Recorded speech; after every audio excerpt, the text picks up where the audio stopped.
You're listening to the Cyberwire Network, powered by N2K.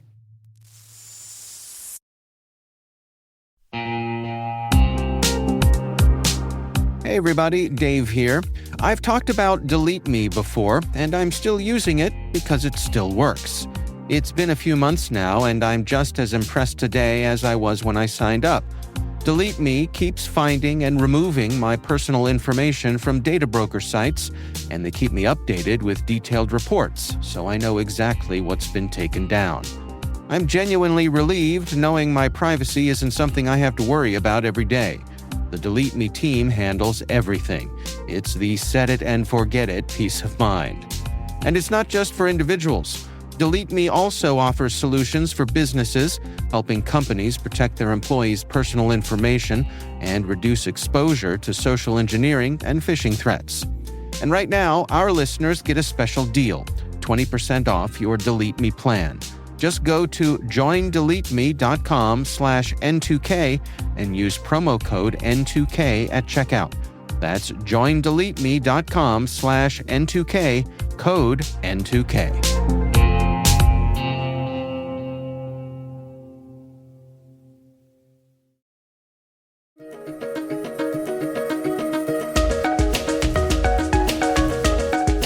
Hello, everyone, and welcome to the CyberWire's Research Saturday. I'm Dave Bittner, and this is our weekly conversation with researchers and analysts tracking down the threats and vulnerabilities, solving some of the hard problems, and protecting ourselves in a rapidly evolving cyberspace.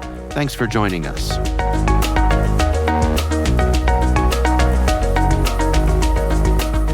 So this is how we discovered basically the execution of the InfoStealer, the NotLab Pile InfoStealer was executing actually on one of our medium-sized customers. And then we are starting to basically investigate and look back, which actually brought to the discovery of a full chain of AI frameworks compromises, which I'm sure we will be discussing right now.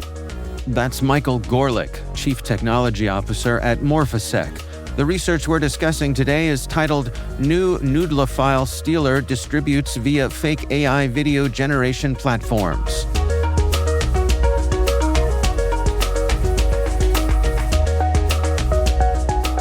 Well, let's dig into it together here. What exactly is a Nudelophile Stealer and what are its primary functions? Yeah, so this is very similar in a way to some of the other InfoStealers, though its delivery technique is quite advanced and relatively rare, in which it was delivered through Python in-memory with base 85 encoding, which is kind of very different from base 64. The stealer itself, I guess the history of the browsers, it can hijack and intercept wallet credentials and more. But it's relatively minimal in a way to possibly avoid a significant footprint on the endpoint. And how would someone find themselves with this on their system? How does it infiltrate someone? Yeah, so in this case, the delivery technique is quite advanced, and we are talking about a delivery. And in our blog post, we discovered just a delivery of an archive that was basically downloaded by the different victims, and this archive. And we'll get to the AI framework, but starting from the download portion, if you download this archive basically included different files like document, PDF, and others with additional hidden directory. If you download it actually today, you will see that there are quite a lot of still those AI framework sites that also deliver archives, but this time you'll find invoices and other type of documents that can resonate very nicely in the way of social engineering. But those files, the document PDF or the invoice PDF or any of the other content files are not really invoices or not really documents. They basically are an advanced archive files with a bunch of different executables, like we described in the blog itself, and with the modified headers to avoid basically simple scanning of those files and bypass existing solutions. So that eventually the first loader operation is the one to fix those headers back and eventually decrypt or unarchive some of the files by changing their names back from the PDF to RAR or zip or whatever, and then using a specific password, opening them, and get to execute the next stage operation, which are the Python compiled executables, which is also an interesting stage by itself. But really, we are talking about a significant archive with executables that are blown up of proportions of 150, 160, 170 megabytes, with many, let's say, advanced techniques. Until you get to those archives, you still have a couple of very advanced techniques that will execute, for example, .NET code within a native executable, etc.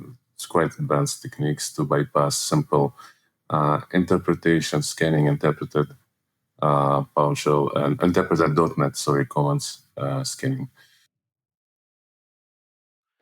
So my understanding is that these folks are using fake AI video generation platforms to be a vector for the malware? Yes, exactly. At least we intercepted. I think this was the most interesting thing. We intercepted a bunch of websites, but when were investigating those AI framework websites, Luma Dream, Dream AI, we got to a very popular Facebook pages. There are a bunch of those Facebook pages that are still very much active. They are websites with high reputation, delivering this malware, and all of them using a very similar template. And if you look at the websites, on the different websites, you'll see that their followers, their amount of followers is even higher than the original one, the original framework. So take, for example, a legitimate framework called Luma Labs, AI video generator framework. You see that the amount of followers there, it's about 2.7 thousand of followers. And you have all kind of different screenshots there. In a way, this platform is intended for you to upload your images and then see this platform generating video. Many of you probably saw those kind of advertisement of inputting or basically uploading your kid image, and you, as a result, you have an output of a video that shows how the kid becomes older, and all those very interesting advertisements. So you have the same advertisement there, and I have non-real malicious platforms here with 3-point-something thousand followers, with 1.8 thousand followers, totally legit, with Facebook marked blue mark validated, fully pushing those malicious platforms. And if you get to those platforms, the difference between those malicious platforms to the legitimate platforms is the fact that those malicious platforms just allow you to download those example of videos, let's call it like that, for free without going through all this signing operation, while the legitimate one is actually requires you to sign up for that thing. But if you go look even deeper and try to compare, okay, so maybe the SSL certificate are not good enough, maybe there could be some issues, and you'll find that both the legitimate and non-legitimate website are all using kind of very basic certificates like Let's Encrypt or something like that, of that form, which is funny, but not exactly, because of the increase of those platforms. Every second person creates something very cool today with using those AI tools. They go and sign their websites with the most basic certificate they can get to. And there is no concept of high reputation, low reputation anymore, right? Because all of them are low reputation, legitimate or non-legitimate. Since you get kind of to the point in which, hey, I don't know if it's legitimate or not, and I don't have anyone to trust if it's legitimate or not.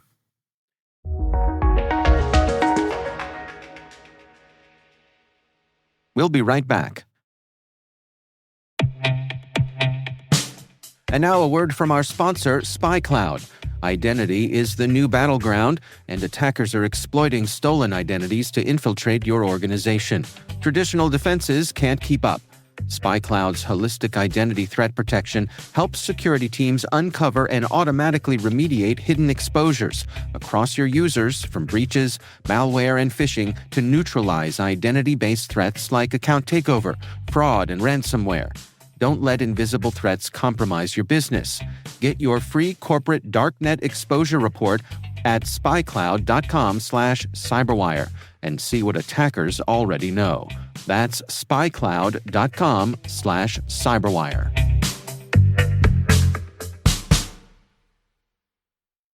USAA knows dynamic duos can save the day, like superheroes and sidekicks, or auto and home insurance. With USAA, you can bundle your auto and home and save up to 10%. Visit USAA.com/bundle. Bundle savings are off total premium, not available in all states or in all situations. To qualify, auto policy must be active prior to property policy issue, subject to change. Restrictions apply. Membership eligibility and product restrictions apply and are subject to change. USAA means United Services Automobile Association and its affiliates, San Antonio, Texas. So what happens once I engage with this fake AI video generation platform? So I'm on Facebook, I'm scrolling through as you do. This catches my eye and I decide to play with it. What happens next in terms of it being able to take advantage of me and install the malware? How does it work? Yeah, so you get from one of those like Facebook advertisement in which you see some kind of a nice video, cool video. This leads you to a page with high reputation, advertising higher than the legitimate one. And at the core of the page, in the main part of the page, you have the link for the platform itself. Sometimes the link also comes from top buttons like Learn More to automatically forwards you, redirects you to that platform. As soon as you get to the platform in a way is very similar to the legitimate platforms you can find in other places. Very cool design, looks very professional, and many times leads to the same result of downloading some kind of archive file. So whether you upload your images, just trying to something for free, there are different control flows, let's call it like that, different flows that will lead to the same malicious file called script.js, JavaScript file, that eventually triggers the download of an archive. So you get to this download from different interactions with those malicious websites. It's always the same archive, and different websites deliver different archives. It's always an archive, though, and quite a heavy one, right? And then from obviously downloading the archive, you want to open it. And this archive, when you just look at the zip or unarchive it, you will see only one file. But essentially, this archive has a hidden directory which has all those malicious components. Now, if you use, for example, 7-zip and just open that archive without decrypting it, you will see that hidden folder. Most of the users, unfortunately, are not so sophisticated.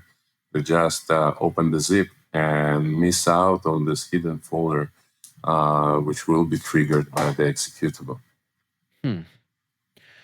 What about detection here? I mean, what sort of challenges do security professionals face when trying to detect and mitigate something like Noodlophile?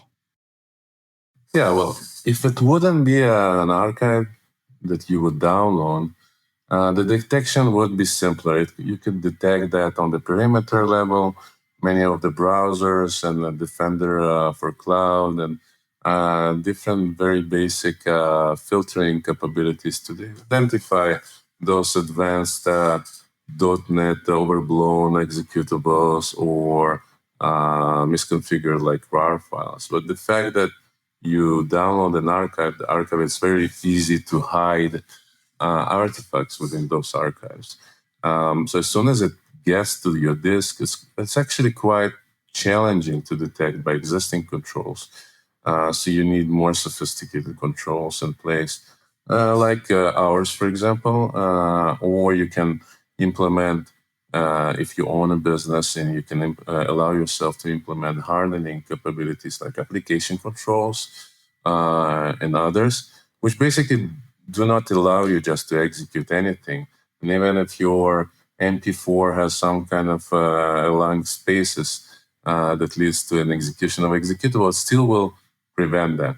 So it's really dependent on the organization. For the regular users or innovators or those that are just interested to download something cool from those kind of platforms, I would really recommend not to download archives. And if they get archives, just delete those. If this platform kind of downloads you an MP4, you will be able to trust at least your basic security controls that will identify that this is not an executable, it's an MP4, it's a video file. Your browser will not let you download executable without using a smart screen, which is the core technology that provided by Microsoft. But smart screen can be bypassed again by using archives. So, are there any particular technical elements of this that are worth sharing? Anything that caught your attention inside the malware itself? I mean, the malware itself really is one of the things that we identified as the way they use to decrypt the Python code itself. They use a combination of base 64 and base 85, which is quite rare. We saw those kind of techniques in some of the GitHubs that were correlated to Korean attacks. We did follow the OSINT and got to actors that are Taiwanese in this case, which is also a bit of a unique. We don't see too many Taiwanese attack on this scale. So there were definitely, if we are looking on the OSINT side, a couple of interesting points. But again, the base 85 decoding was, for me, if we are looking on the InfoStealer, the most interesting. The InfoStealer also, and many times, delivered in parallel with a RAT. In this case, it was the XWorm. Also delivered a very similar way by basically taking a base 64 and decoded that with base 85. This is double decoding. And then everyone knows what the XWorm RAT, obviously, and it's extremely persistent. And it's much beyond just stealing browser cookies, your history, and wallets.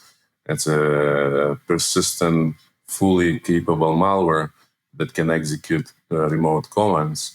And I would say in most of the cases of this Nob-Hill delivery, we had that RAT delivered in parallel to the InfoStealer. So definitely you would like to validate your network outbound communication. You would like to validate your persistency steps, the regular run keys, the regular services if no new services were generated. Kind of the basic persistency validation, something that for sure I would validate. What do you hope that people take away from this research that you've published? What are the take-homes for you? Yeah, I mean, we'll always have sophisticated malwares. This is our job, right? I'm doing it 25 years. And every time the hackers, the adversaries are innovate in a crazy pace. And with the AI, they innovate even faster.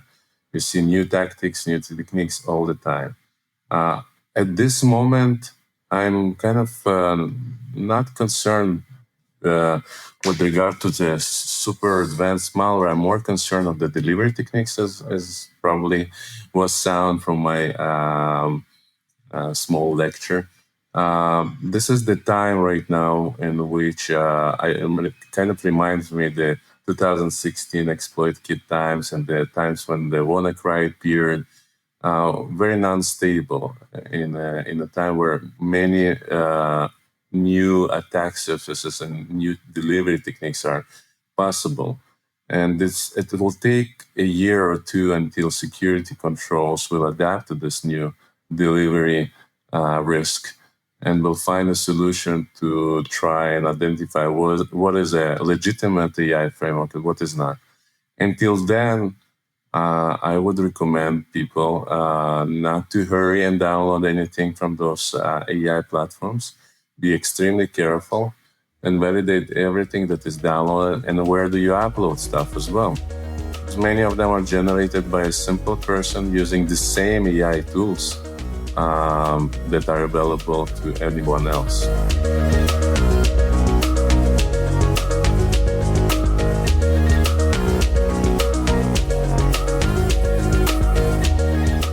Our thanks to Michael Gorlick from Morphosec for joining us.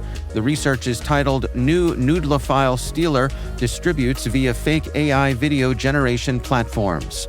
We'll have a link in the show notes. And that's Research Saturday, brought to you by N2K Cyberwire. We'd love to hear from you. We're conducting our annual audience survey to learn more about our listeners. We're collecting your insights until the end of August. There's a link in the show notes. We hope you'll check it out. This episode was produced by Liz Stokes. We're mixed by Elliot Peltzman and Trey Hester. Our executive producer is Jennifer Eiben. Peter Kilpie is our publisher, and I'm Dave Bittner. Thanks for listening. We'll see you back here next time.